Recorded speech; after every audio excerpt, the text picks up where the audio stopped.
우선 옆에 분에게 사랑합니다 라고 인사 한번 할까요?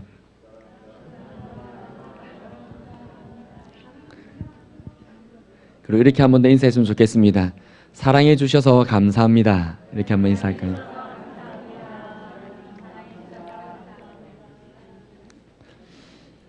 예, 우리는 언제나 누군가를 사랑해야 살아갈 수가 있고 사랑을 받아야 살아갈 수 있는 자들인 줄 믿습니다. 그렇게 가장 먼저는 하나님의 사랑을 받는 자들이고 옆에 있는 이웃들의 사랑을 받는 우리들입니다. 또한 우리는 하나님을 사랑하며 살아야 되고 옆에 있는 우리의 이웃들을 사랑하며 살아가야 할 줄 믿습니다. 그 이웃을 사랑하는데 이웃을 나의 몸과 같이 사랑해야 됩니다. 무엇과 같이 사랑해야 한다고요? 몸과 같이 사랑해야 합니다. 몸은 말 그대로 모든 삶을 이해하는 것입니다. 따라서 그들의 영혼적인, 영적인 것만을 사랑하는 것이 아니라 그들의 실질적인 삶들까지 사랑해야 한다라는 것입니다. 즉, 누군가 나를 아프게 한다면 그 아프게 하는 것도 사랑할 수 있는 사랑이 참된 사랑입니다. 누군가가 나를 미워하면 그 미워하는 것까지 사랑할 수 있는 것이 바로 참된 사랑입니다. 왜냐하면 예수님께서 우리에게 오셔서 보여주신 사랑이 바로 그러한 사랑이었기 때문입니다. 그래서 12절에 보니까 내 계명은 곧 내가 너희를 사랑한 것 같이 너희도 서로 사랑하라 라고 말씀을 하여 주시는 겁니다. 서로 사랑하며 나아가는 우리 새벽교회가 되어지기를 원합니다. 사랑이라는 것 말씀드렸듯이 그냥 추상적으로 말하는 것이 아니라 실질적인 삶에서 사랑을 베푸는 것입니다. 그러면서 주님께서 말씀해 주시기를 내가 이제는 너희를 종이라 하지 않고 15절에 나와 있습니다. 종이라 하지 아니하고 이제는 너희를 친구라 하니 왜냐하면 친구는 내가 무엇을 생각하고 무엇을 말했는지 다 알기 때문이다 라고 이야기를 해줍니다. 친구라는 것 너무나 좋습니다. 예전에 제 친구 부인이 저에게 한 시를 보내주면서 내 남편이 당신 너의 친구가 너가 이런 친구라고 나에게 소개해줬어 라고 한 시가 있습니다. 그게 너무 좋아서 너무 감사하고 감격해서 이렇게 출력을 해서 성경책에 끼우고 다니고 있거든요. 제가 한번 읽어드리겠습니다. 함석헌의 시입니다. 그 사람을 가졌는가. 말리길 나서는 길 처자를 내맡기며 맘 놓고 갈 만한 사람 그 사람을 그대는 가졌는가. 온 세상 다 나를 버려 마음이 외로울 때에 저 마음이야 하고 믿어지는 그 사람을 그대는 가졌는가. 탔던 배 꺼지는 시간 구명대 서로 사양하며 너만은 제발 살아다오 할 그 사람을 그대는 가졌는가.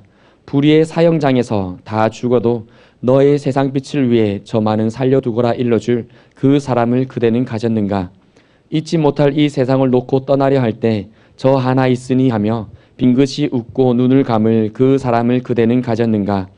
온 세상의 찬성보다도 아니하며 가만히 머리 흔들 그 한 얼굴 생각에 알뜰한 유혹 물리치게 되는 그 사람을 그대는 가졌는가 라는 시가 있습니다. 주님께서 우리를 이렇게 친구 삼으셨다면 우리가 얼마나 감격이 되겠습니까? 그냥 보잘것없는 연봉도 얼마 안 되고 잘 살지도 못하는 한 친구한테 이 편지를 받았을 때도 그렇게 제 마음에 감격이 되고 이렇게 꼬깃꼬깃 가지고 있을 만큼 감격스러운데 예수님께서 우리를 그렇게 생각하신다면 우리가 얼마나 감격되겠습니까? 이 방금 읽었던 시처럼 예수님의 입장을 우리가 생각해 본다면 예수님께서 십자가에 달리실 때에 그래 나의 제자들이 있으니 하며 눈을 감으셨다라는 것입니다. 예수님께서 천국으로 가시며 그래 이 땅에 또 다른 영혼들을 위해서 내가 저들을 세웠으니 하나님 다 이루었습니다 라며 주님께서 떠나셨다라는 것입니다. 주님께서 우리를 이렇게 친구 삼아 주시는 것이 얼마나 우리에게 큰 감격이고 감사할 제목인지 우리 한 번 더 생각해 보아야 할 것입니다. 우리는 종이 아닙니다. 너무나 감사하게도 우리는 날마다 부족함이 있고 여전히 죄악이 우리 가운데 있어서 주님, 우리는 주님 앞에 너무나 부족한 자입니다 라고 할 때마다 주님께서 아니다. 너에게 나의 마음과 나의 말을 다 일러주었으니 너희는 나의 친구다 라고 주님께서 말씀해 주시는 겁니다. 옆에 계신 분이 주님의 친구분이랍니다. 지금 이 부족한 저의 말씀을 듣고 계신 여러분들이 주님의 친구분들이십니다. 얼마나 감격스러운지요. 그 감격이 날마다 우리 속에서 식어지지 않는 우리가 되어지기를 소망합니다. 주님께서 그렇게 우리를 친구라고 말씀하시면서 한 가지를 더 말씀하셨습니다. 그것은 바로 우리가 그것을 행할 때에 라고 주님께서 말씀하셨습니다. 우리 14절 말씀을 한번 읽어보기 원합니다. 14절입니다. 시작. 너희가 내가 명하는 대로 행하면 곧 나의 친구라. 아멘.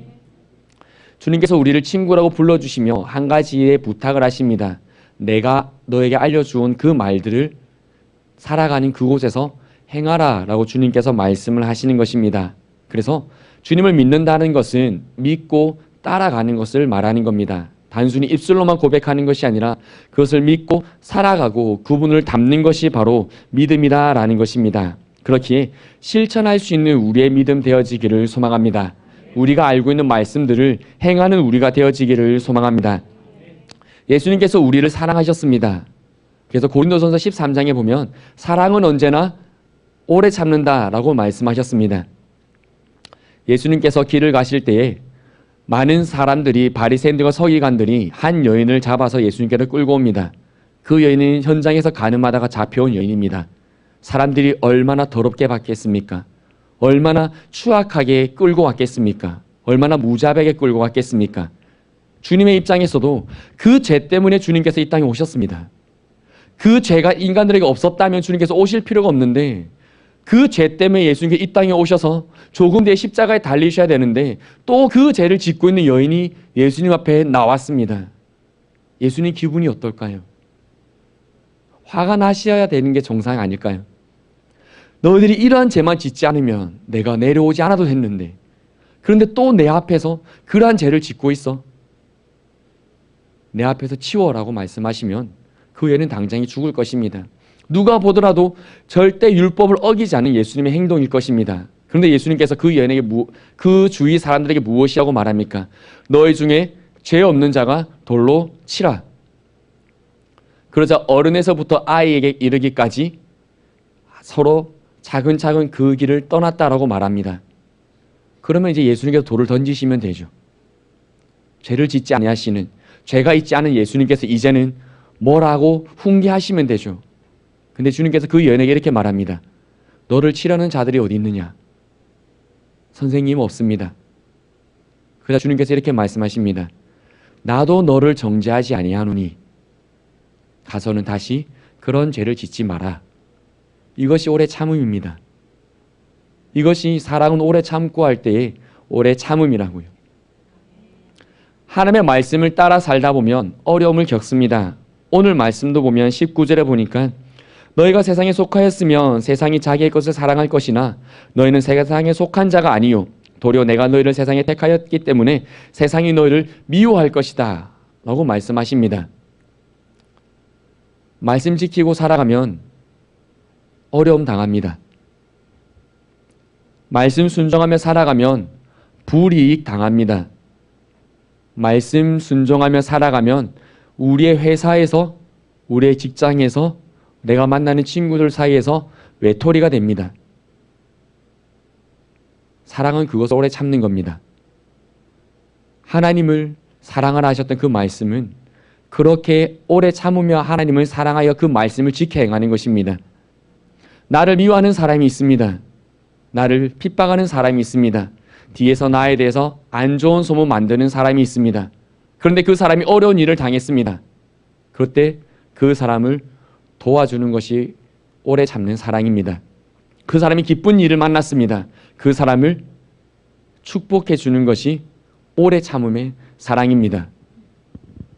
사랑은 오래 참고 사랑은 온유하며 자랑하지 아니하고 제가 이렇게 한 가지 한 가지를 다 뽑아서 말을 만들려고 하다 보니까 그냥 딱 제 마음속에 들어오는 것이 그것이었습니다. 오래 참음이나 온유함이나 그 모든 것들이 다 하나구나. 오래 참음 없이 온유함이 있을 수가 없고 온유함 없이 그 어떤 것도 있을 수 없구나. 아, 성령의 열매를 우리가 하나라고 말하는 것처럼 사랑의 열매 또한 하나구나라는 것을 깨달았습니다. 사랑이라는 것은 추상적인 것이 아닙니다. 사랑이라는 것은 실질적인 것입니다. 정말 우리의 삶에서 사랑의 그 모든 것들을 행하며 살아가는 것이 바로 하나님을 믿고 따라가는 우리의 삶인 줄 믿습니다. 그것을 주님께서 우리에게 행하라라는 것입니다. 우리가 이것을 행할 때에 우리는 주님의 친구가 되어지고 또한 우리가 하나님의 사랑 안에, 주님의 사랑 안에 거하게 되는 것입니다. 10절 말씀 보니 내가 아버지의 계명을 지켜, 주님께서 하나님의 말씀을 지키고 그 계명을 지켰기 때문에 하나님의 사랑 안에 거하셨다라고 말합니다. 그러면서 너희도 나의 말을 지켜 나의 사랑 안에 거하라라고 주님께서 말씀하십니다. 주님의 사랑 안에 거한다면 세상의 그 어떤 환경들이 우리를 넘어뜨릴 수가 있겠습니까? 하나님을 사랑하는 자 곧 그 뜻대로 부르심 입은 자들에게는 모든 것이 합력하여 선을 이룬다라고 말씀하셨는데, 우리가 서로 사랑하며 살아간다면 주님의 사랑 안에 거하게 될 것이고, 우리가 그렇게 사랑 안에 거하며 살아갈 때 세상 모든 환경들이, 우리가 당하는 모든 어려움들까지도, 우리가 당하는 절망적인 환경들까지도 우리의 삶에 하나님의 은혜로서 나타나는 그러한 역사가 우리에게 있다라는 것을 말씀해 주시는 겁니다. 그렇기에 하나님을 사랑하고 이웃을 사랑할 수 있는 우리 새빛교회가 되어지기를 소망합니다. 하나 되기 위해서 우리가 움직이기를 원합니다. 우리 옆에 분에게 한 번 더 주님의 이름으로, 주님이 주시는 사랑으로 당신을 사랑합니다. 우리 한 번 더 고백해 보았으면 좋겠습니다.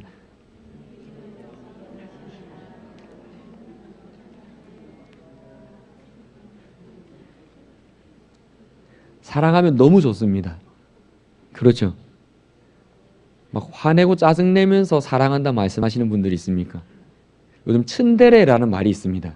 츤데레라는 말이 저도 배운 지 얼마 안 됐는데요.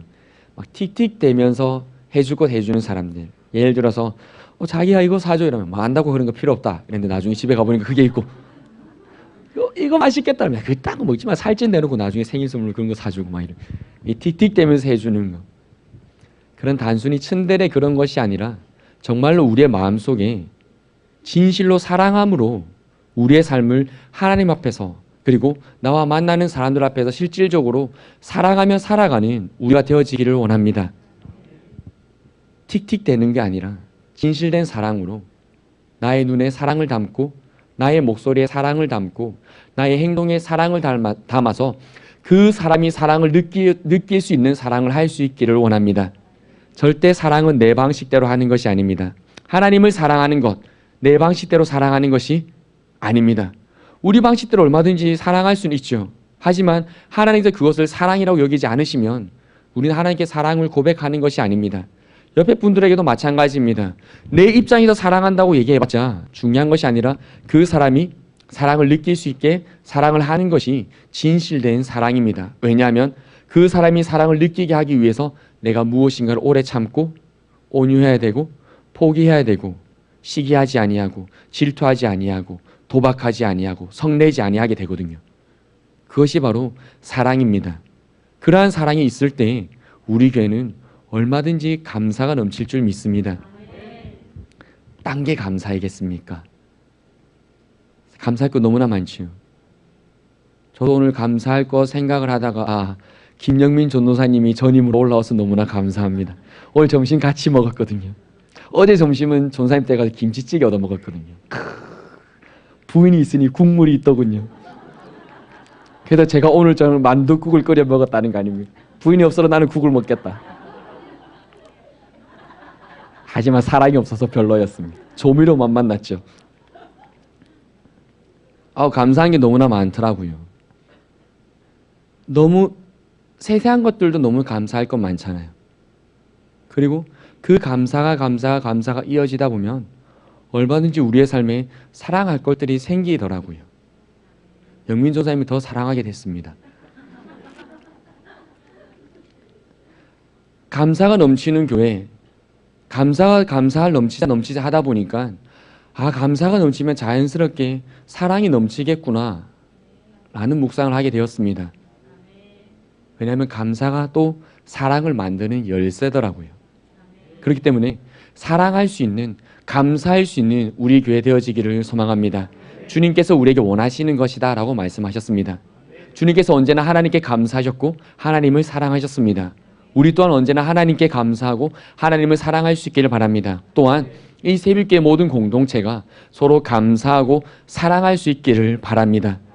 그 사랑이 충만하여서 우리의 삶에 하나님께서 주시는 놀라운 것들이 날마다 풍성하여지기를 소망합니다. 우리 16절 말씀 한번 읽어보겠습니다. 16절입니다. 시작.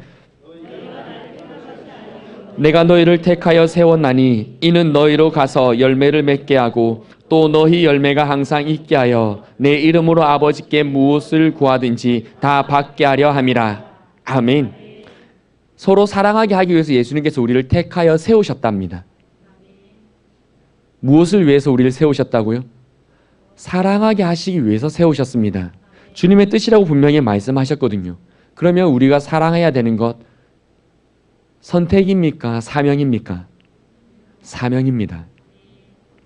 우리가 사랑함으로 서로에게 감사를 표현하고 또한 그 감사로 말미암아서 우리에게 사랑이 더 풍성해지는 것 선택입니까? 사명입니까?